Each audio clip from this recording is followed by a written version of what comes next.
the issues of Liberia hit the news. What is it that we, the Liberian people, want? The Liberian communities in the diasporas are not left out. That's why Diaspora's Talk is back on your screens on KMTV. In fact, the United Party is not cohesive. It is social, political, economic, and other issues affecting Liberia and the diaspora Liberian communities. I did not expect to even make it to Hollywood. Join Cyrus McGee and Nathan Charles every Monday, Wednesday, and Friday, 12 p.m. Central Standard Time, live on KMTV, Facebook, and YouTube. I want to be arrested in the midst of my people. As they discuss the issues, blend the voices from Liberia and the diaspora Liberian communities. And speak the truth of what is happening. For sponsorship, call cell numbers 612-8065-896, 816-433-3979, or better still, email us at usakmtv@gmail.com. Diaspora Talk. Don't miss out. Welcome. If you're there, I'm here. My name is Cyrus McGee. This is how I'd like to welcome you to Diaspora's Talk on KMTV, Liberia's premier online television. We are coming to you live and direct from our studios here in Brooklyn Center, Minnesota, the home of KMTV USA. And my colleague Nathan Charles is right here with me on this edition of the program. Without much ado, let me say welcome. Nathan, how is it? It's good to have you on this beautiful morning. It's always good to be back on KMTV. This afternoon. We so used to the morning. Yeah, time difference. Time difference, and it's a lot interplaying, and there are a lot on our plates today. But let's announce first that coming on as our guest today is Liberia Armed Forces of Liberia Chief of Staff Major General Prince Charles Johnson III. The very forceful young Chief of Staff indeed. Soft talking, but very forceful. Talking to Chief. He will be our guest this afternoon on Diaspora's Talk. But you have the opportunity now to tell us what's happening in the news, what the major issues. Very quickly, President George Weah is in the country after the UN 77 General Assembly. We look at the Supreme Court has ruled that Punch FM received a license to operate as a station. George Weah government has been Muslim there for over 4 years now. Also, Vice President Joe have a tailored tour Bond and Grand Juliet counties. Now we look at the rice shortage. A couple of business people queue up for rice in the Valtown community in search of that stable food rice. Also, Senator Darius Dillon walked out of the OKFM radio station studio because he used the word nonsense and he got in verbal argument with the host Clarence Johnson. Another thing, Chinese ship agent apologized for dumping 12 migrants into the Atlantic Ocean who was rescued on the shores of Liberia. These and major issue with rape and allegations within the Liberia Maritime Authority. 2 officials there arrested in South Korea for rape and sexual assault. That investigation is ongoing. These are major things in Liberia. Major things that are happening right now in Liberia. And those are really troubling, especially with the issue of our diplomats, Moses Owen Brown and another guy there. We know Moses very well, former member of the media, very vocal indeed. He was former of Radio Veritas. No, he worked with Liberia Women Democratic Radio. Liberia Women Democratic Radio. That's LWDR or something. And he's a product of the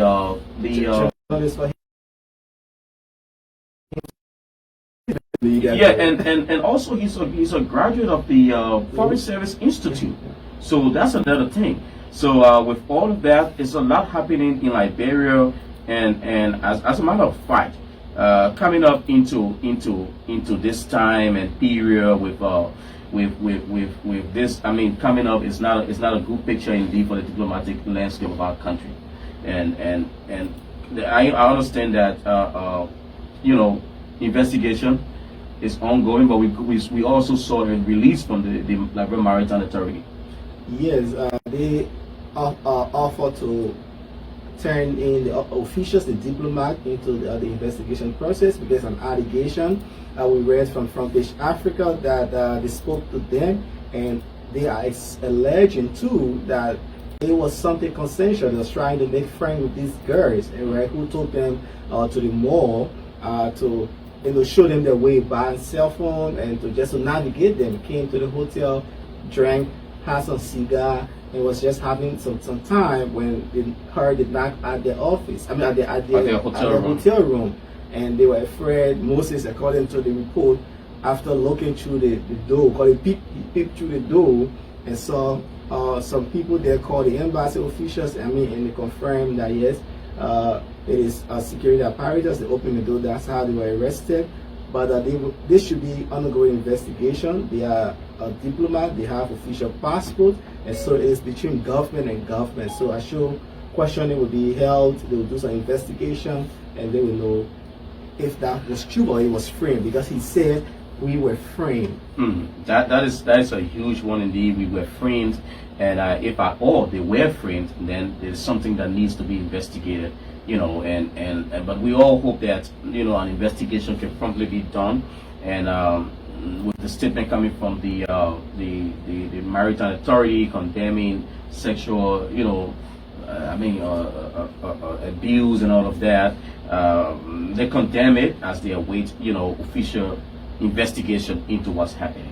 But like we announced earlier on, our guest for today is the Chief of Staff of the Armed Forces of Liberia. And Major General Prince Charles Johnson III has joined us from Monrovia. I don't want to say Monrovia, but he would tell us where he's coming from. And General Johnson, welcome. General, are you getting us? Thank you. Yes. Thank you, Cyrus. Thank you, Nathan. I'm glad. No, am I on? Can you get me? Yeah, you're on. You're on. We getting you lively. Okay, so I just want to say thank you to Cyrus and Nathan for this opportunity, and to also greet those listening. To say good afternoon from my end in Liberia, Painesville specifically, and I know it's like midday on your side, on that side. Yeah, it's like midday here. It's just 12:34 p.m. and it's even over there. How's the terrain so far on your end? Oh, it's been drifting, and some part of Monrovia, the main downpour of rain, as you may be aware, is during the rain season. So, what do you expect? Hopefully, like a month, but with climate change, it's difficult to know that maybe by 15 October in the dry season, where you have a summertime further. Yeah, and from the background cracking and thing in the sound, we know that the rain is giving the internet a lot of problem over there as well. All right, yes, but we can manage it, General, and we are happy to have you once more. And if you look here, I want to do an official presentation. I know you entrusted me with something over a year ago. When I came to Monrovia and saw you, you invited me to your office. Let me put it that way, and to thank us for our work we did, Nathan and I, during the period of the COVID, sharing messages and encouraging the people about coronavirus and what we should do and not do. You presented to me 2 coins. Not many people get to receive these, so I don't know what our camera can just zoom it in from where it is. These are 2 coins. 2 coins. The writing reads Office of the Chief of Staff, Force for Good, Armed Forces of Liberia, there to defend. So you gave me these coins. You said one was for me and one was for Nathan. So on behalf of you, I'd like to officially present Nathan his own coin today. Since I got it, it's been a year and a half. So I wanted to present this when you come on the show. And thanks for joining us. Let me officially present to Nathan Charles the coins from the Chief of Staff of the Armed Forces of Liberia. Nathan, yeah, trouble, my man. I will be here in contempt. Thank So, you.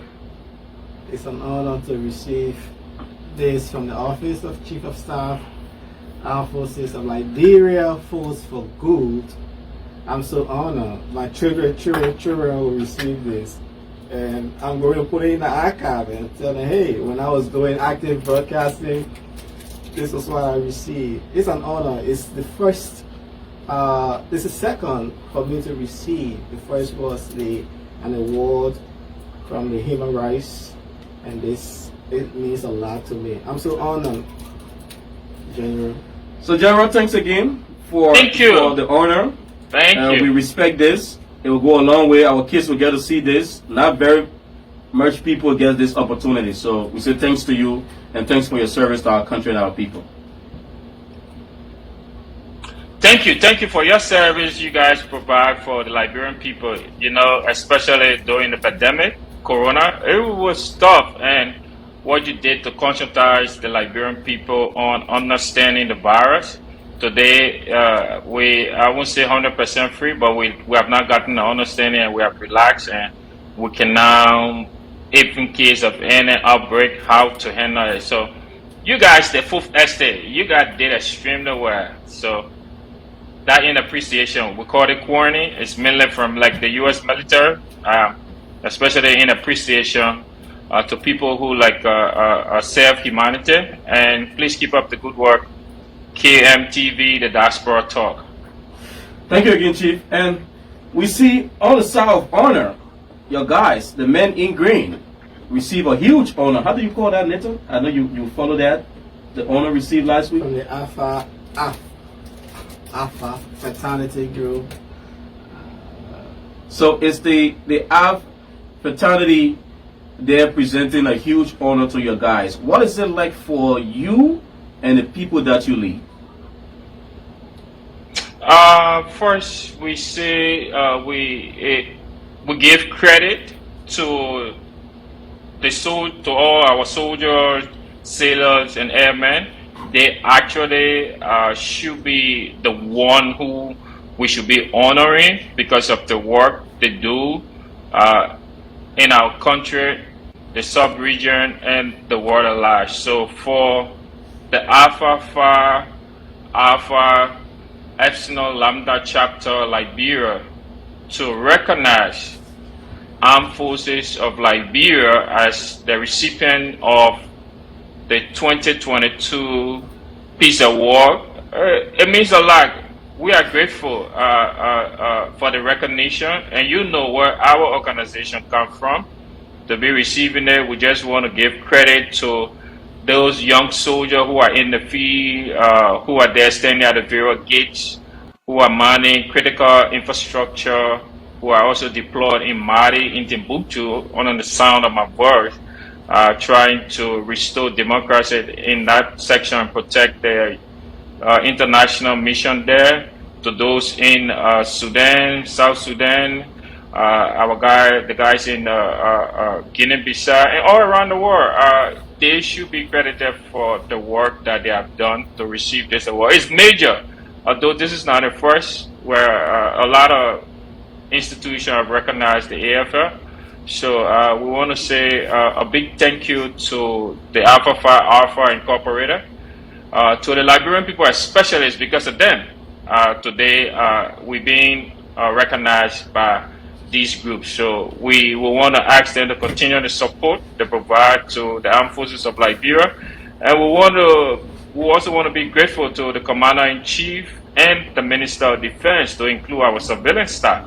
Because those surveillance staff that are working at the Ministry of Defense, they actually support us in order for us to do our work. As you may be aware, they are the administrative staff for the Armed Forces of Liberia. So hats off to all of them, especially the Liberian people and our international partner, for all the support we receive. The US, all the Western countries, UK, France, our ECOWAS partner, just all.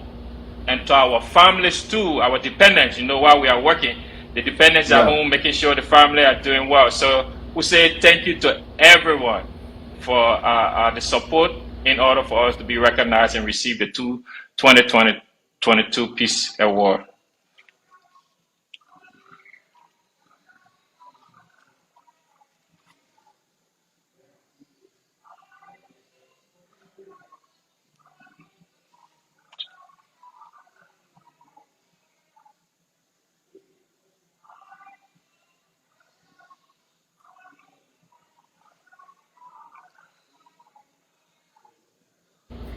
Are you hearing us? Okay. Yes. Yeah. Now, So we heard the can you? president. If I didn't get, yeah. Yeah, I was asking, receiving such honor, what was the euphoria amongst your men, especially with President? We are talking about, the security of the country to the extent that you are even offering more security out of Liberia. Look, in order to judge this movement, is first just look at our institution where we come from. 2003, our institution was dissolved due to the role we played in the Civil War. We were considered the seventh worst atrocity committed during our Civil War. We were disbanded because we took side. The Accra Peace Accord called for us to be dissolved and rebranded in 2006 under the U.S. government to provide a training, while ECOWAS provided the leadership. We transitioned from 2010, where we took over our own training activities, and we saw our own chief of staff, first chief of staff after the Civil War, Major General Daniel D. Ziankan, taking over 2014. We were inducted into peace mission to go outside and accepted by the international community to go outside. I tell you, Cyrus and Nathan, it's a lot. I would tell you the men and women in arms, we're not going to stop there. Based on what has happened to this country, we are focused on our mission and how we can move forward. I tell you, the entire troop, we are all happy that we could be recognized. We indeed are grateful to the Liberian people for the support, because of them. If it wasn't for them, I'm not sure we were going to reach this far. So I would tell you, currently as I speak, motivation is satisfactory amongst the men and women. But indeed, we are grateful for the honor that we received this award, and we will not allow that to get to our heads. We will always remain focused on defending the territorial integrity of Liberia and providing support to civil authority and peace mission internationally. Later, I know you want to come in. Thank you, Major General Prince Johnson, for your explanation. I'm concerned on this report released by the Kofi Annan Institute for Conflict Transformation on women's participation in peacekeeping mission. They outline some of the challenges that are delaying or stopping women from participating in peacekeeping mission. What do you have to say concerning some of the issues identified? They name the issue of in-service training, access to mental and productivity care before and after deployment. They also said infrastructure related to development is another issue. The deployment rather is another issue. So I know you've been going through the reports. What are you doing? Is that a realistic report? Can you? Sorry, I went off. I'm like moving between the two telephone supplier, and I just changed to the other one because I was not getting you clear. So, which report specifically are you speaking about? The Kofi Annan report. You mean the Kofi Annan report on the issue of the barrier assessment report? Yes. On exactly women in peacekeeping? Exactly so. The last 2 years, we requested the United Nations women for this support, as the United Nations through the LC funding provide money for countries to do barrier assessment on what are those things that serving as obstacle to have women in peacekeeping. So the first time we didn't get it. The second time we were accepted. They contacted the Kofi Annan to conduct this survey. We have received the report, a couple of recommendations made. One thing, just to summarize, one thing was the issue of selection, the issue of how can we work on physical infrastructure, and the issue of social cohesion between the gender base. So I will tell you the report have exposed a lot of challenges and also came out how we can mitigate some of these challenges. So we have set up a committee based on the recommendations so that we can start to tackle in order to meet that quota of the United Nations that call for at least 50% and 50% for TCC, that is true contributing country, and then 25% for military staff officer or MILOP, military observer. As I speak to you, for a true contributing country, like the company we have in Timbuktu, we got like around 10%. We're hoping by 2028, that's the targeted year, we'll be able to reach that benchmark from the United Nations based on 1325. And then also military staff officers. So we get a targeted date. We have set up a committee based on a recommendation. We're seeing how best we can mitigate and handle some of those challenges, which are like preventing more women into peacekeeping. So one of the things that we noticed is the issue of our recruitment. We have increased the number, and we saw the output for 2022 recruitment. I can tell you as I speak, around 40%. The current number we got, all fingers are crossed, and we are hoping that all those that have passed through the process, hopefully soon they will be called, and that 40% may be able to complete the last portion. Last portion is to go to boot camp and meet all the requirements in boot camp. Also, there's some medical will be coming up. So there are a couple of recommendations based on the report that, or the research that we are using. And I can tell you things are going as planned with the support from the UN Women, Kofi Annan. Indeed, it's going well. Now, you've talked about, the issue of recruitment and all of that, females' involvement in the recruitment process. And you said 40% this time around, right? Like I will tell you who qualify, that are currently going through the public vetting. So we got the pictures posted around town, around the 15 counties, in order to ask people who will see them. If there's a challenge, maybe some of them, and people think you will be protected, there's a hotline there to call. So the process is still going on. I don't want to say it's completed. So that 40% will have to go to boot camp for like almost 4 months, like 16 weeks.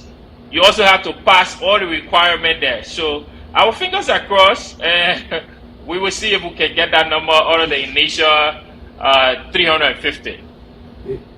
The general is laughing when he made mention of a boot camp because he. What about boot camp that brought the yes. Yes. So boot camp is a boot camp where we say what we're going. It's where the soldiering going to take place. What we're going to change it from being a civilian to a military personnel. And in doing that, discipline is the hallmark. And we're going to use DNC as a way to discipline you as a team, how to conduct yourself. So there are a lot of things. You got to also go to the range and qualify with your personal weapon. There's also a physical fitness test you got to pass. So for now, I will tell you, this is the first time to have such a number. And let's wait when the process is over. But we are in high gear. We are motivated that those females that will be called to go for the initial entry training, the advanced individual training, will definitely qualify the 16 weeks for those training. And then we can now say this is the number. But as we speak, we're already receiving reports about some of the names. We got like more than 2,600 pictures, photos out, both male and female. And some people are saying some of the pictures they see up there, those people don't worth coming to the military. So we have to investigate why you're saying that. We also got to consult with the police on some of the cases. So I would say for now, we are doing extremely well when it comes to the female who have passed the initial stage. All right, so you term it as doing well, and a lot of people listening or watching would think, this is something that the public is interested in, and especially getting our army number to where it should be. What would you want to say about a recent video that put the army at is it 6,000? 600, you mean the fake video? The quote unquote fake video that put the army at 600. I don't want to give that credence. I think it's like you said it's fake video. What is amazing is that just the fact for anybody to just sit and think about producing such a disinformation, misinformation, that the current strength of the military is the number for which they mention in the video. It's unfortunate, very unfortunate. Like I said, it's more of stupidity at the highest. Because just the fact, I know some of them don't know the implications for which, just the fact of mentioning that you got some terrorist group operating in your country, they just don't understand what they are saying. I tell you, you are in a Western country. Just get on, for example, just get on your feed, your Instagram or something, and just keep mentioning some of these names. I tell you, definitely, wherever device you be using IP, it will definitely start to be monitored just for mentioning that. I give you an example. The last time I was flying, just the fact of an individual that entered, there were about two that entered the aircraft. Just the dress code, the wall, that some assume, perceive, as soon as they pass, anybody that pass in the eye of the plane and go, guess what was happening? Everybody will start to turn around to look at those individuals just because of that. They were not. I'm just telling you, things that politicians, whosoever that is involved, did not understand the security implication just by announcing to the world that you have these groups operating in your country. They just don't understand. And they know they cannot do that in the West. They know there are some Western capital. You don't even mention those names in public places. Guess and see how people will look at you, how people will treat you. And people get up and just go and make a video. I don't think we should give those things credence. Thank God, not much people talking about it. I believe it has gone down and we should just stop and all those. I would advise, make an appeal to those who did that to definitely try and get that off and try and delete it. That was completely, like I said, stupidity at the highest level.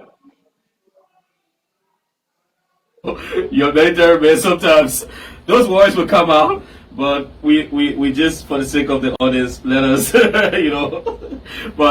But again, man, I will tell you, I'm not a diplomat. I'm not a diplomat. That's why I made it clear. I'm a professional military man, and yeah. So when that video came out, let's look at the mood of the chief of staff. If you listen to that video or you watch that video, a lot of crazy stuff that was said. What did you do? You hear the security of the country. Well, the police came out with a press release. I'm part of the joint security, and they are working with the relevant agency to conduct an investigation. You listen to Mose Carter.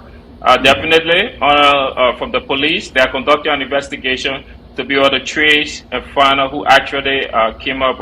Look, we expect these things because we are approaching 2023 elections. But please, I want to beg our politicians. I want to beg those who are propagating this video around. Look, you can do politics with respect, but please, we cannot be that desperate to come up and give fake news, especially looking at your security.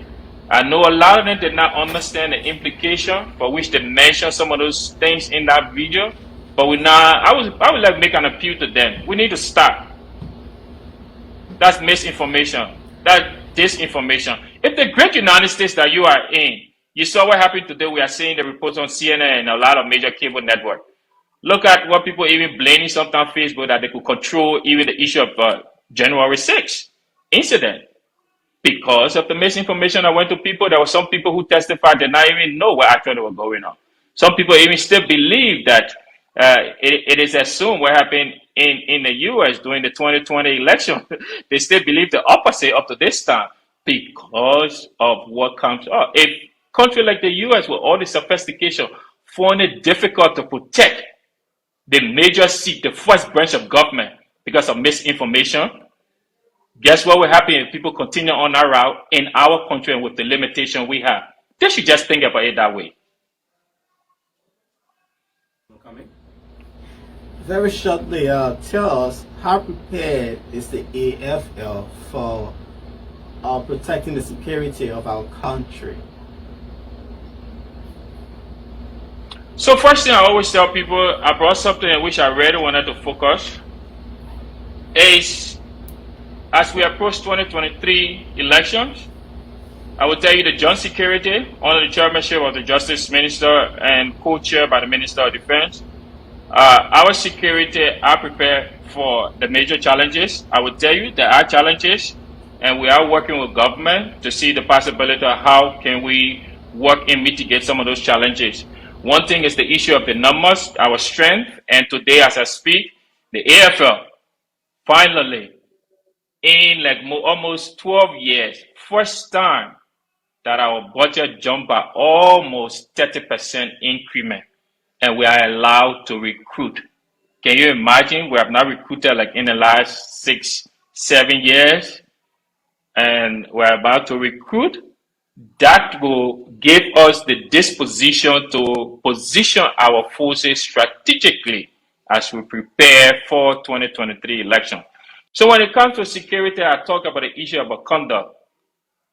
We as institutions that have a major stake as we approach 2023 election, our conduct matters. And I have in my hand here what we call our own code of conduct for armed forces of Liberia personnel for elections. And this came out in 2017, February. It was put together by our current Minister of Defense when he served as the Chief of Staff. And this is our own guideline that we have. And we did it like this. It's a packet size, very portable, that we're going to issue again. We're currently going to do a courses like training among our personnel, how to conduct. One very important thing, we told our personnel not to cast the ballot in uniform. That is prohibited. So we also talk about it. Is it the first time that's going to be happening? No, we had this in 2017. It came as a result of 2017 elections. You know, okay. we're an organization. We didn't wait for 2023 election. So we give guidelines in how we conduct ourselves for the election. So our current Minister of Defense, that this guideline came about telling soldiers you cannot go and cast a ballot in uniform. It may serve as intimidation when you get to the polling station or the precinct to cast a ballot. We're also telling soldiers on our bases, our fence, no political campaign. Nobody should bring political party symbol, political party T-shirts. This book also guide our dependent. Like for example, I will read to you a G that talk about the guideline concerning dependent. G, it says, any AFL member dependent aspiring for political position shall not reside in the barracks during the time of electionary period. So we're not stopping because they are civilian. We can't impose our regulation on them. But if, for example, a military person want to contest, it is your right to contest. But when you are expiring for a job, we ask you, please leave our barracks because it's difficult for you. We're looking at the independence of our institution. Just one mistake could temper on the entire integrity of our institution. So we had that in 2017. We're just going to look at like amendment and see what best based on the situation. You are not allowed to go like if your wife is contesting, you cannot wear uniform and go like campaign. You cannot even go to campaign for your wife as a military person. Any violation of this law, we got the Uniform Code of Military Justice. So that's the first point I will tell you is the conduct of our institution will also be looked at the way for us to peaceful elections. So we have considered that. Our next step is the issue of how we will work with the joint security, especially supporting the police. We decided not to be seen during the elections, during the campaign period. I think that's supposed to start from September 4th all the way to October 8th, because the election is on October 10th. Campaigning will be over on October 8th, so of 2023. So we are monitoring and we will deploy our forces strategically to be able to support the police and all paramilitary security in our barracks. And in case of any issue, based on that, we'll be able to support. So we have seen, like I said, those are things that we're going to do.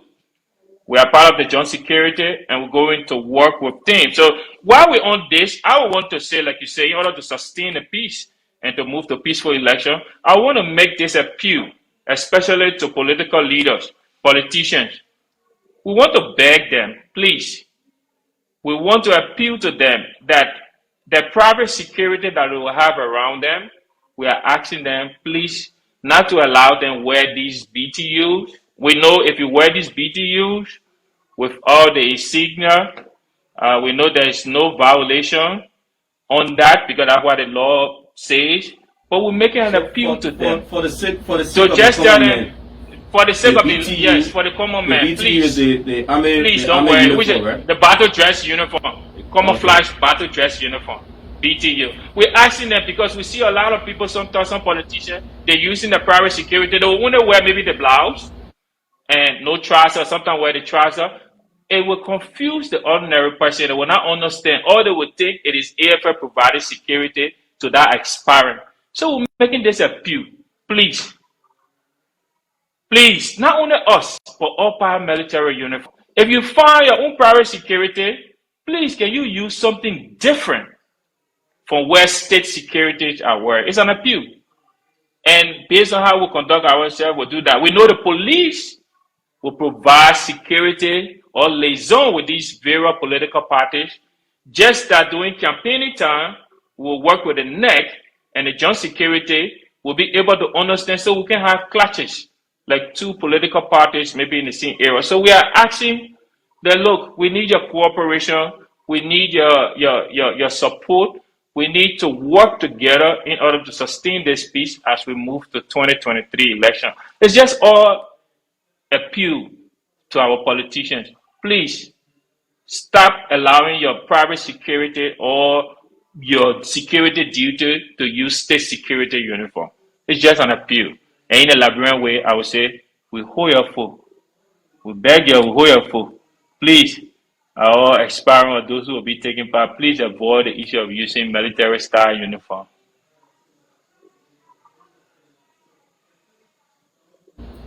You getting it now, right? Yeah, I get it here. All right. So to that, looking at the police and the army's cooperation, I know the joint security is the umbrella of all of the military and paramilitary institutions in our country. What would you say about the working relations between the police and the army? Because we know there have been time in past where there have been standoff between, people in green and people in blue. At this point, especially going to a crucial point in our country, election period, what's the coordination between your soldiers and members of the Liberian National Police and other security apparatus?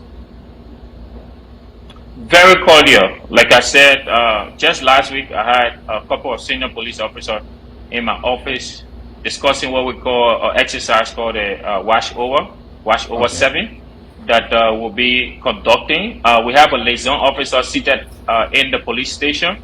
The police, the same, we work together that just in case if there's an issue between individuals, which of course sometimes we have isolated cases, between individual personnel and sometimes police. And I will tell you for now, it's cordial. We've been working together. We did it 2017. We did it 2020. We just saw it during the midterm, not midterm, but to fill a seat in Lofa County. We work with them.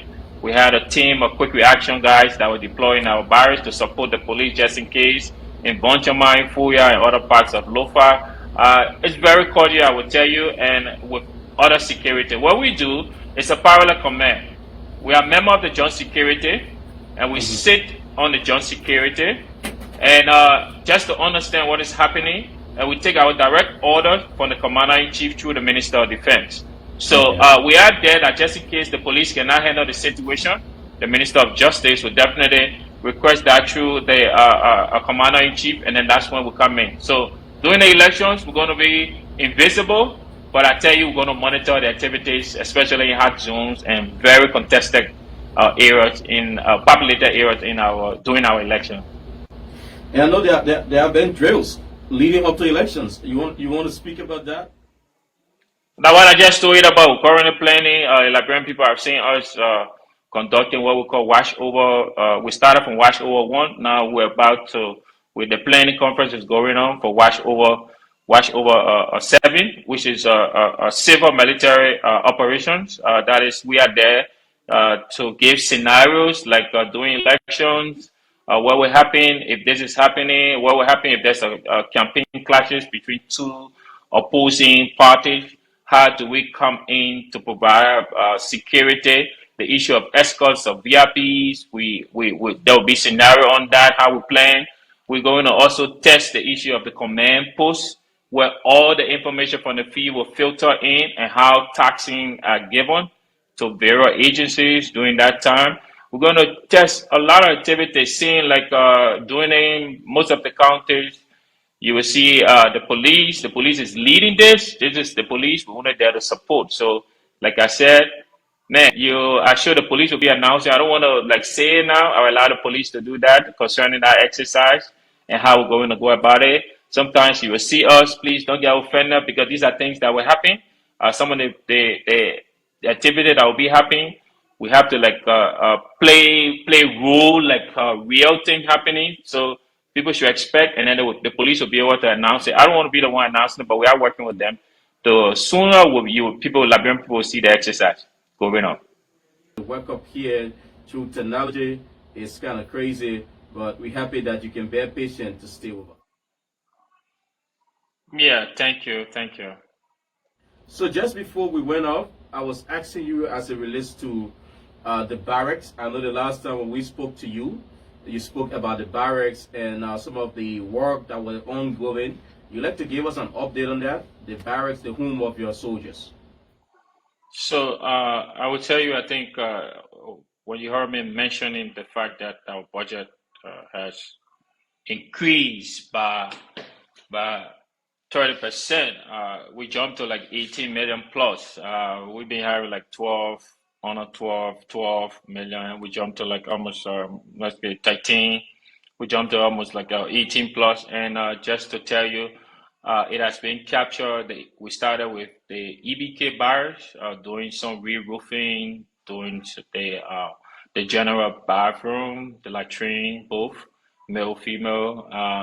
And from there, we currently went to the Camp Todi, the base that will be hosting the boot camp for the recruit training. We are about completing. I was just there last week. The guys are doing the road work in Todi. We have supplied some materials for what we call Camp Wisner, that is in Zwedru. We also have Camp Bonjama, that's also captured in there.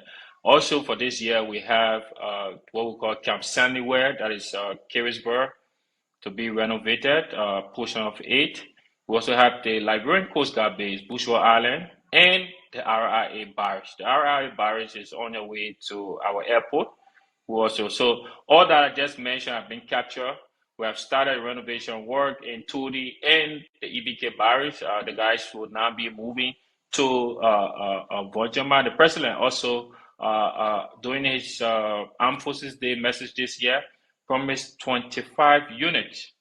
25 units. Out of the 25 units, which is like 5 building, but with 5 apartment each building, we're gonna have like in Bicano Barracks, where the Coast Guard have our fire operating base. We're going to be building 10 units. That is 2 building. We're also going to be building in Camp Totman, that is in Banga. Lace already started, the foundation had already started for these units, and we are moving. So renovation is ongoing. Then we want to say thank you to the Commander-in-Chief, the Minister, and the Minister of Defense, and the government for work so far in providing additional funding for all to get those barracks I mentioned renovated. I think I was just asking you, with all of these that are happening, with the recruitment process that is going on, what's the major boost to the army that you think is attracting people to your force? I would say it is all the perception survey. There could be a couple of perception surveys reports that have come up from Namoti, that is the Eddie Jawodo, also the Africa Barometer research study, and all these surveys or research have proven that the armed forces of Liberia is considered number one when it comes to government institution. So I think that respect the Liberian people hold us to is something like we need to uphold. And I would tell you that's one of the reasons that I think that attracted a lot of people to come. Like some would say, during the recruitment, like a couple of the guys we were talking to, because normally those are some of the questions during the interview, like why you decided to join the military. A lot of them say they come to serve, but I also know it's because of unemployment. Some of them wanted to come and become employed. There are other people, a couple of other reasons that came in, but I think first and foremost I want to make mention of is the manner for which this new armed forces of Liberia is conducting themselves, looking at our history, where we come from. So I would say that the issue of respect that people are attracted and see the military. Another motivating factor is like the fact to leave your country and go into other country to restore peace, to work with the international community. There are a lot of factors I would tell you why attracting people and some of us that are in today, but I will maybe limit myself on those I just mentioned. All right, so with the time, Nathan, you have anything else you wanted to put in? Just Major General Johnson, can you touch on our soldiers Somali? What are some improvement can be made in their return, like PSD, counseling, other benefits while serving in Mali and other peace missions? What can be improved upon? So I will start off with what some of the things that some of the improvement we have received already, and I will say big hats off to the Commander-in-Chief and the Minister of Defense, the government, and people of Liberia. This is the first time since 2013 the government of Liberia have started to capture peacekeeping budget. This fiscal year 2022, as of January, government provided the first 700,000. And this put an end to what we call the 20% deduction that we were deducting from personnel that were like going for peace mission.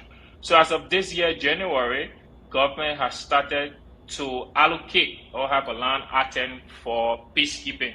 I think that's a boost to the troop, knowing they're going to get more money. Nobody going to take any 20% out, and I think we need to commend the Commander-in-Chief, the Minister of Defense, and the people of Liberia for this effort. A couple other things. Our number will be out because it was used for operational costs, for maintenance of equipment and other activities. As you know, Liberia went into the mission in 2013, and that 20% is a standard worldwide. Most countries do a deduction from the allowance. Currently, the allowance is around $1,428. So at the time, we were taking like 20%, and the rest were going to the troop. That money was used for operational costs like deployment, paying for resting, what you call RR, rest and recuperation in Bamako. UN don't pay for that. The issue of maintenance of all of our equipment, the issue of buying and logistics in order to have the right equipment for the mission. Now government has said, no need to take that 20% again. We will provide you, and they started the first 700,000. So as of this January, no more we taking that. That's a boost. Nobody sent the country, the military to war with all the budget. So we must commend government now that they have decided to have a land item that every year to provide peacekeeping support for the troops that going there. You know, we didn't just go there. It's the government that sent the military there. So that's something that like done all around the world. Countries accepting portion of allowances from troops that serve in peacekeeping mission. We also have a military staff officer because we're not doing anything for them.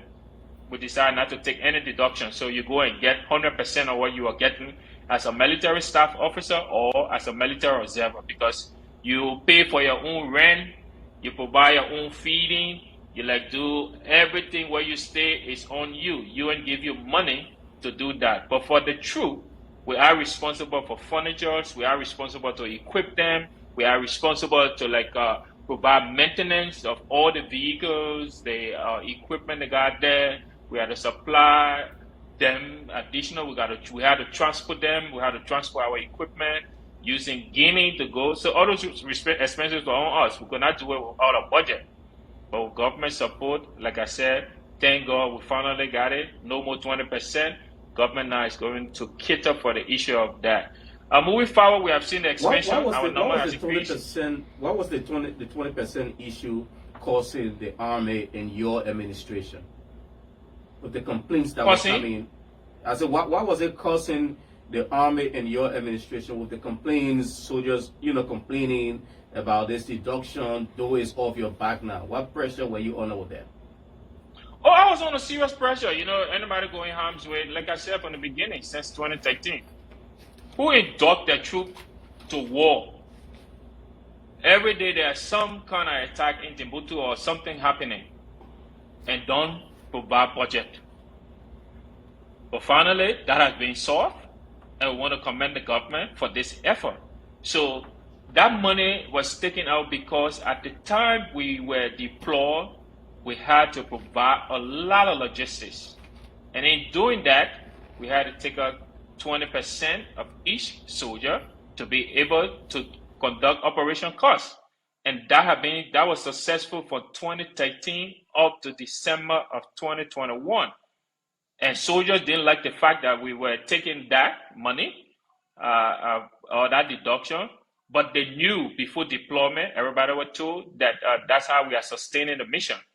And that's how it went on for the last 7 years today. And now that has been erased, and no more will be taken based on the budgetary support. So yeah, soldiers didn't like the fact, nobody would like to take any money from you when you go. But they knew before deployment, they were briefed. And then when soldiers return, based on your question, yeah, we got post-deployment training, where we train our individual on the fact of going through what you just said. You're coming from war zone and stuff. The mission in Mali is the most dangerous UN mission now. It's always changed between Mali and Congo. Now Mali has come on top there. It's a very difficult terrain to serve in Timbuktu, and the guys are doing well when they come. There are a lot of training they got to go through. Currently, we decided to take them to the base to camp where they are going through the post-deployment training. They are not allowed to go home because there are a lot of requirements they got to go through. A lot of the issue of post-deployment training, the issue of identifying, they got to conduct medical tests based after the tour of duty. Who all there got to go through your medical, got to be some financial classes that when you receive your money, how to use it. The issue of trauma, identifying those who came back with some challenges, how to work with them. We got some civilian and NGOs that we contacted to go there. And what have you, and a lot of other training that they go through before going home. All right. So let's move on to the 14 military hospital. How is it going over there? What are the people saying as it relates to, those in uniform helping out with the health of our people? Man, I will tell you since we opened 14 last year, September, though it was open previously for, at the time, but now fully funded, but for the Corona, it was used as a treatment center, Corona treatment facility. But then now we fully open it as a hospital. And since we opened that hospital, at least thank God, I don't have to send my personnel to Catholic Hospital or other hospitals around that I will be paying huge bill. I cannot have them at the 14. So that have mitigated the issue of sending our personnel to other military other hospitals around, but to send them to the 14. So 14 is the first time, as you may be aware, this military since 1908 up to the time it transitioned in 1956 to the Armed Forces of Liberia, and then down in the 70s we have always had a clinic, the Sokosat Clinic, and the GFK were always as a referral hospital. But as I speak to you, with 14 military hospital, we got American doctors, the Ministry of Health have supported us, we're giving us some doctors and stuff. We are working and it's doing extremely well in catering to our military personnel, the dependents, and the public. So anytime you're on that road, in case of any problem, when you travel, any of you guys that will come back, you don't have to drive all the way to town. Just get to 14 Military Hospital. Our people will be able to receive you and give you the necessary treatment there. So 14 is doing extremely well, and I think we must commend again the Commander-in-Chief, the Minister of Defense, and the people of Liberia for such a support. I know there are a lot of people who did not like the fact. If you look at demographic, what the GFK was intended for, the number of people, the population at the time, I believe that's something that with 14 military hospital, now those people that are on the RIA highway that had to always commute to go to JFK, can now go to the 14 military, easing the number of persons that go to JFK. Because demographic has shifted. Now, EWA highway RIA is now turning to be a residential area. And some believe that's the next city because that's where a lot of people are moving, a lot of offices, a lot of businesses are running on that road. So, indeed, the hospital is doing extremely well for the AFL and the people of Liberia.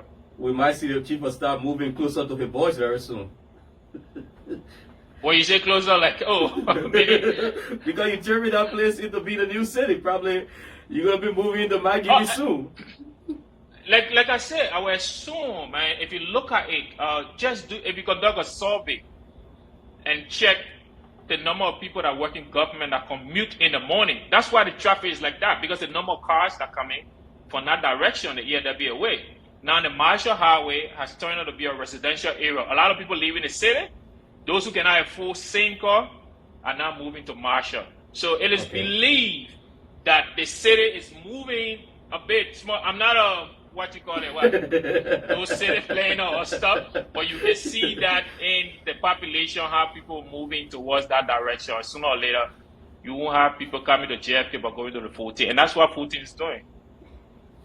All right, Nathan. I just want you to make some clarity on this. During your deliberation, you said you appealed to politicians for the private security not to have on AFL uniform, we call it BTU. And what's about the current, we call it negotiation? Are you also engaging them? Are you also meeting them, having dialogue with them? And if the private security are seen with BTU, what will you do?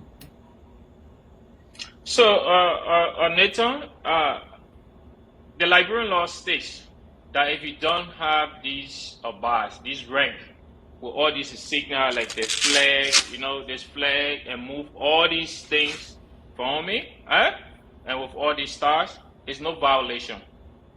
It's just like the U.S. You in that place, you can wear a full ACU, that is the army uniform, or camo, and walk around the streets of wherever state you're in. There's no violation. But when you put insignia, that is rank, and you put the U.S. flag or you put the Liberian flag on with this patch, like a headquarter patches, and my name tag, you see both here, Armed Forces of Liberia and Armed Forces of Liberia, my name. If you do this, you are impersonating because you are not in the military. But if you move all these signals that I talk about, there is no violation in our country. So what we're asking to make an appeal, because during campaigning, we receive numerous calls from people that, oh, AFL person is providing security to an aspirant. You know, the people don't understand this uniform when you see you wearing it, you know, and they assume it is the AFL. So our own appeal, like the Minister of Defense have recommended, and the President, I think the legal advisor to the President is telling that to have an executive order to publish that as we go to election, an executive order where people will not be allowed to wear military or paramilitary style uniform for now to, I think it's a year period. I'm not a legal person, but the legal people can talk on that. So to see an executive order that will come out just to prevent that, you know. So this is why I'm appealing. When we see you wearing it, we will not bother you. But guess what? You may be in charge. You may be elected. How do you feel seeing the integrity, the independence of the military being compromised by people who are not military people but wearing military uniform? And the Irishmen will not understand. That's why we are making the appeal. They are leaders. Please, if you form your private security and you wanted to wear something, find something different from what from a BTU. Find something different from what the police. I'm not just talking about the military, but anything that style. Like let's instance, you see the police uniform is deep blue, where what we call 512. You know, they kind of pocket on the side, cargo pocket on the side of the pants. You know the military style. So tell you, say find something else to wear instead of wearing these like military style. That's why the appeal is all about, because the Irishmen will not understand who that person wearing camouflage. They will assume that AFL. That could compromise our own independence. That's why we're making the appeal. And it's just an appeal to all politicians, please. So during elections, looking at the CRC, he will also be contesting. How are you going to balance moving in, taking direct instruction from him in moving into a violent situation? Are you just going to obey? Look, let me tell you, you know, I think our former leader who used to say, obey, obey, obey. In this new AFL, we don't say obey, obey, obey. We say obey legal orders, obey legal orders, obey legal orders. Let me tell you what, I've worked with two presidents now. President Weah is like the second. And I tell you, President Weah do have a respect for the AFL. If he did not, he was never going to respect the integrity. What do I mean? President Weah, when he announced or nominated our chief of staff, he didn't go outside to find somebody else. He looked at the order of merit. That is the order of merit within the AFL. I was second to the minister because I was serving as deputy. He definitely promoted me and they turned in line and we move on. So in the military, we do have chain of command, and that's one thing I would give President Weah the credit for. He respected the integrity of the AFL through the order of merit system, what we call OML. And I can tell you, in 40 years, we have an order of merit. I can tell you who next. Even if I leave, you got my deputy, now who is Geraldine George, because number 3 had an indiscipline problem. Unless you have an indiscipline problem, then you lost seniority. The next person behind you will move. So after investigation, the UCMJ, if you are caught in any indiscipline problem, then you can lose your seniority. So we have an order of merit listing, and our current president respected that. Now I will tell you, he doesn't interfere into the military and how we work. That is why the Liberian government provided taxpayer money to train us to be able to advise the president on military issues. And I just told you that the Minister of Defense is consulting with the president on the issue of executive order, that people who are in a constant habit of wearing camouflage and stuff, who are not state security, to not do it during our election problem so people cannot get confused. So a lot of other things. By him being the commander-in-chief, that's what the Constitution says.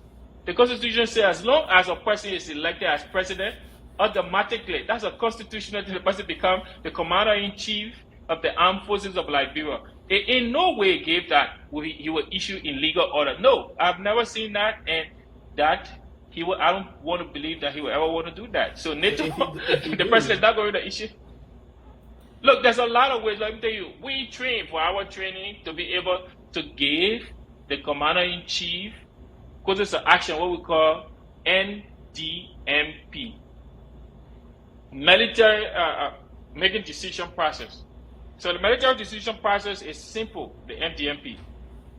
All you need to do is, where we're taxing, we are there to advise the commander-in-chief. You know, one of the mistakes that my institution was dissolved during the war was because of the role we played. Some of the things that we did as the armed forces of Liberia, we were performing the job of other paramilitary institutions. For example, during riot or demonstration at the University of Liberia in the early 80s, what they did, they called the AFL when you had the police there to be able to go there, to be able to quiet down that situation. The police had not become overwhelmed before the military can come in. The police still have the strength to be able to quiet down it, but instead, they used the military. Another instance, there's a famous place in my compound called the Post Static. That place used to host politicians, surveillance, the Post Static.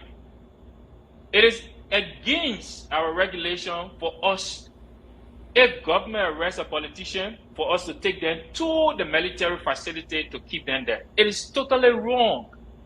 Those are lessons learned that we know that we don't want to repeat. So for us, today when you see demonstration going on, you don't see us there. Who do you see? Because the commander-in-chief understands when the military come in, and we as leaders to be able to advise the commander-in-chief, when do we come in? That is when the police is overwhelmed and they can no longer handle the situation. That gave cause for us to come in. But at the same time, let me tell you, and this is the point, where we sit, we monitor activities. Where we sit in our barracks, we monitor what's happening, and we have the quick reaction to be able to deploy and support the police in case of any eventuality. The military comes in. I will tell you, the election in Cape Mount, when that incident happened, the police were overwhelmed and they burned like people's homes. Guess what? Our guys were on the standby in less than 30 minutes. We were there to provide, to bring relief to the people of Cape Mount during that election. When that incident happened, and we managed to handle the situation. After we handled it solved, we turned over to the police, and the police took charge of the situation. So that's how we work, and that's how it goes. But I've not seen like the issue where we will have the kind of case to give illegal orders. No. All right, General Johnson. I know we gave you some tough times here, but you are a tough guy too, so you can stand the tension. Now, I mean, with all of these, I know you've branded the army, your administration. I mean, dating back from Zanka, when he was minister to, chief of staff to now you and your leadership, you tried to present a very good picture of the army to the people. And if I can recall, I think you led your men into communities, whether it was community cleaning up exercise. The last time we saw your guys, the guys there out helping to build the sidewalls of the different streets. What are more of those activities that the public might expect to see your guys out there doing, building the army and the civilian relationship? Like we say, winning hearts and minds. Winning hearts and minds. So currently I will tell you, there's a lot, you rightly said, we did the pedestrian walk that is between the EAW Junction and the SKD Boulevard intersection. We also have supported the public works for the issue of rehabilitating roads along the route, like for example, on the Somalia Drive, all the feeder roads there. We also have helped into some communities around.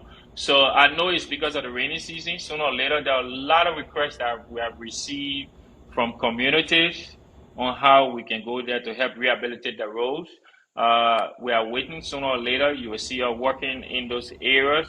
It is part of our own mission, what we call MEL, Mission Essential Tax List. as military and the brigade, the battalion.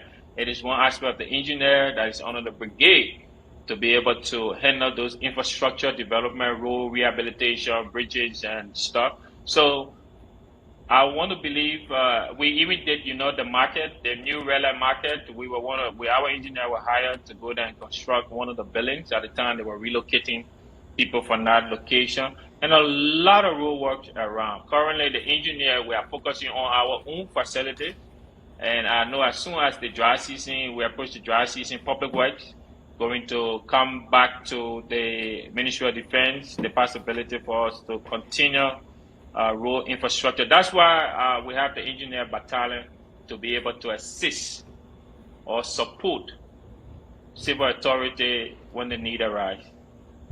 And finally, I know this has been one of the sticky issues around town. It's been a long one, or age-old one. The issue of the armed forces of Liberia widows. Recently, we saw them in the streets. The widow issue, every year we see them out there, demanding payment from government, whether it was their late husbands or benefits to them. What role is your office playing in making sure that, this entire AFL widow issue can be laid to rest? Cyrus, I will tell you that for my office, I handle active duty people. The Ministry of Defense is the one that handles veterans, meaning that when you retire or you leave the military, now you go to the Veteran Bureau, and the Veteran Bureau is under the Ministry of Defense. So the minister is the chairman. I serve on the board for the Veteran Affairs, and as I speak to you, that's the beauty of Liberia. Liberia, LEC, I'm sure will soon be coming. So as I speak to you, the Ministry of Defense under the minister, they are handling that situation. So I will leave it with the minister office. I think they're working on that, how they can identify. He has instructed them to get to the Veteran Bureau and do the registration, as you may call it. So I will leave that with the Minister of Defense, who close with the authority to talk when it comes to veteran affairs or widow or whatsoever in our country. All right, General Johnson, I know it's been a wonderful time, and with LEC already telling us that the general needs to go. So it was wonderful having you here again, and we will always hope to have you whenever the need, arise. And last week when I got to you, you said, no, we got to come and talk to people's business, and you laid up to your words as always. Finally, as we wrap up with you, what will be your message to the people of Liberia, be it at home, abroad, especially keeping the peace leading up to 2023 and beyond our elections? I will start off by saying it's been 19 years, and the biggest thing we can all do in this country is sustaining the peace. In order to do this, we have to work together as a team, people of Liberia, as we approach 2023 elections. I will say thank you to the Commander-in-Chief, the Minister of Defense, the men and women in arms for all the support and how far we have carried this country. And our biggest goal is Mama Liberia and sustaining the peace. I also want to commend the Liberian people for the support that they have given to this military. And we have peace in this country. It's not just because of us security people, but it's because the Liberian people want peace in this country. And we will want to work with them and want to ask them for continuous support in order for us to sustain this peace in Liberia. Again, to the KMTV family, I want to say thank you for giving us this opportunity. I know it's been like a year and a half since I last appeared on your show and to be here today, but I want to say thank you. We'll be looking forward whenever called upon to be able to come up and talk about our own institution. But thank you, we are grateful. And once again, we'd like to say we are grateful. This is my coin from the hands of the... Those coins cost like 10, those coins cost, those are gold-plated stuff. Those coins cost 10,000 United States I hope that so be careful how you take it. I'm our just kidding. cameraman, can you please zoom this in a little bit, Victor? If Victor is behind the cameras, General, he's like, where is mine? So you see, this is what he's talking about, and like he said, each of them costs. It's an official coin from my office. An official coin just from kidding. the hands of the Chief of Staff of the Armed Forces of Liberia. Thank you, Victor. And General, thank you so much. It was wonderful having you, and we hope to always have you here whenever the need arises. Like I said, I mean, let us know whenever you think there is something you want your people to know. We will always be waiting to, give you the platform to talk about what you do and how well you work hard to take care of our people, especially the Liberian people that you work for. Thanks for your service to country, and we wish you all of the best, you and the men in green. The men and women in green, before General Geraldine George, John C. Kahobi in contempt. Thank you so much for joining us, General. All right, Nathan, you heard him right there, the Chief of Staff of the Armed Forces of Liberia, Major General Prince Charles Johnson III. He spoke on a lot of issues, but one thing I take away and carry is that the Army remains non-partisan and will listen to orders that is orders that are on the laws of our country. There is no more obey the rightful orders, and not just any order from any high officials. So he also said that they are doing renovation, rebuilding barracks for army. Housing is major thing. The AFL 14 military hospital is now catering to the army. They're no longer spending huge dollars outside of the army and to other citizens too in Liberia. He also made mention of the community engagement. That's one of the things one of our speakers said, facial recognition, taking the army to the people. That is also a good sign of bringing them. Something with coming back from war zone, post-traumatic counseling time for our soldiers. That's something good. He's saying that they don't jump into the society, even into the barrack. They go directly somewhere for that. Yeah, because these people see a lot of things that they battle on those front lines coming from war. We see it here. There are some, former soldiers, PTSD, post-traumatic stress disorder. If they are not, kind of transformed and just thrown out into the public, you see, God forbid, ever man slapping somebody in the street because the man coming will see a lot of terrible things. So those are things.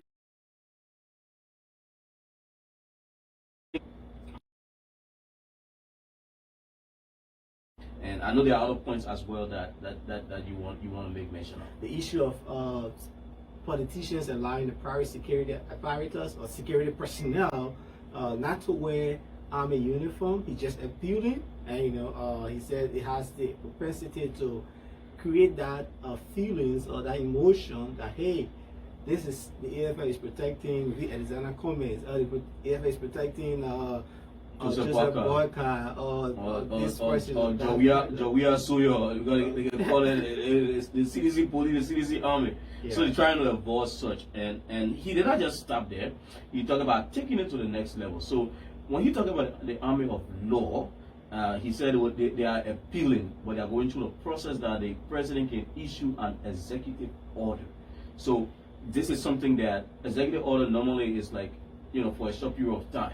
So an executive order that will cover between the start of the electionary period to after elections, that security guys of whether if you're a senatorial candidate, representative candidate, maybe I don't know, at the level of the presidency do have their own protective team. So you don't want to see somebody in green camouflage BB packing on the side running behind one representative candidate or senatorial candidate or candidate for president. Only the ruling party candidates.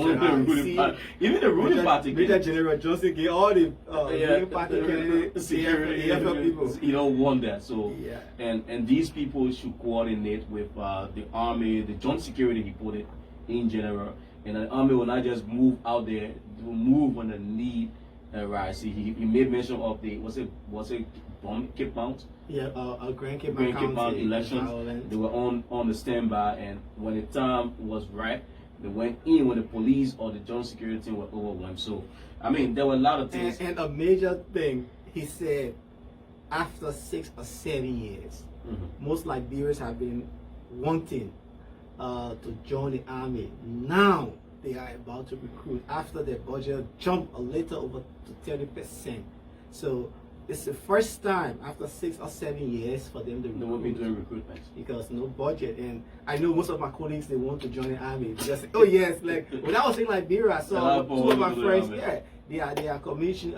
I got an officer in the army. I'm like, oh, I think I can go and try. They look so good in the uniform and stuff like that. People having an anxiety to join, but hey, there have been no recruitment. So after 6 or 7 years, government has just supported the army budget jumping up to 30%. I know that's a plus. And I think the addition there is the morale that has been created.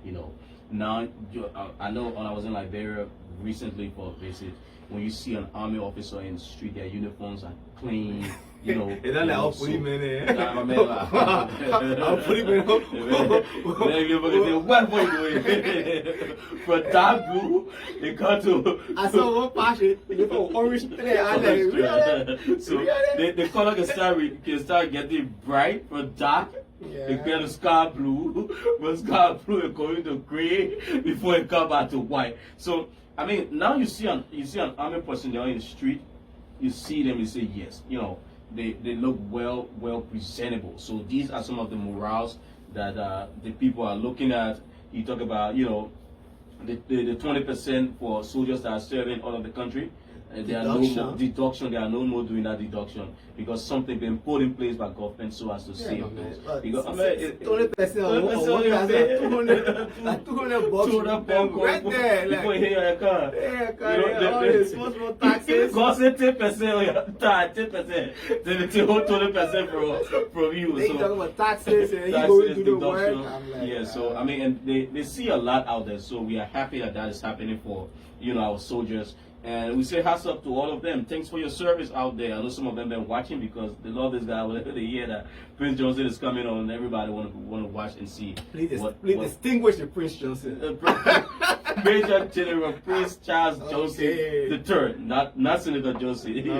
I'm not talking about Senator Johnson. So on this note, we'd like to wrap it up. I don't know whether there's anything else you want to touch on. Just to inform our audience on the training issue in Liberia, President Weah arrives in Liberia from the UN General Assembly.